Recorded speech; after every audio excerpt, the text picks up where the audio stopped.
কিয়ামতের ময়দানে যখন আল্লাহ তাআলা সবাইকে একে একে ধরবেন,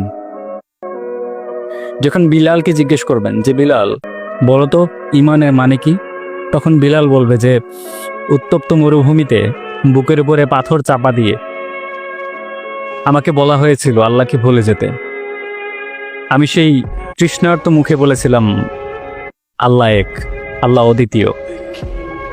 যখন খাব্বাবকে জিজ্ঞেস করা হবে যে খাব্বাব বলো দেখি ঈমান কাকে বলে, তখন খাব্বাব রাদিয়াল্লাহু তাআলা আনহু বলবে যে আল্লাহ তাআলাকে ছেড়ে দেওয়ার জন্যে কামারের দোকানের জ্বলন্ত লোহা আমার শরীরে ঠেলে দেওয়া হয়েছিল, তারপরেও আমি আল্লাহকে ভুলে যাই নাই।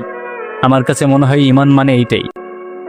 তো আমাকে আপনাকে যখন জিজ্ঞেস করা হবে আমরা আমাদের নেক আমল কি আসলেই দেখাতে পারবো? আমরা যদি বলি যে ব্যস্ততার কারণে তো নামাজ পড়তে পারি নাই, জুমার নামাজে সবার আগে গিয়েছি, জুমার নামাজে নতুন পাঞ্জাবিটা পরে ভালো দামি পারফিউম মেখে গিয়েছি, এগুলা কি আসলে আমাদের ঈমান হিসেবে তুলে ধরতে পারবো? আমরা যদি বলি যে ঈদুল আজহাতে অনেক দামি একটা পশু কোরবানি দিয়েছি, এটা কি আসলে আমাদের ঈমান হিসেবে গণ্য করা হবে?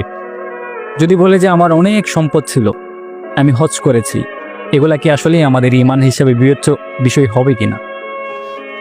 এজন্যে আমাদের আমলের কোয়ান্টিটি আল্লাহ তাআলার কাছে কখনোই ম্যাটার করে না। আল্লাহ তাআলার দয়া ছাড়া আমাদের একজনও জান্নাতে যেতে পারবো না। কিন্তু আল্লাহ তাআলার কাছে গ্রহণযোগ্য করার মতো এমন কি আমল আপনার কাছে আছে যে আমলটা আল্লাহ তাআলার কাছে তুলে ধরতে পারবেন যে আল্লাহ পৃথিবীর কেউ জানে না, তুমি জানো আর আমি জানি যে তোমার জন্য আমি এই জিনিসটা করে এনেছি। আমার মনে হয় আমাদের এরকম স্পেশাল একটা আমল থাকা দরকার, যে আমলটা নিয়ে আল্লাহ তাআলার কাছে আমরা দাঁড়াতে পারবো।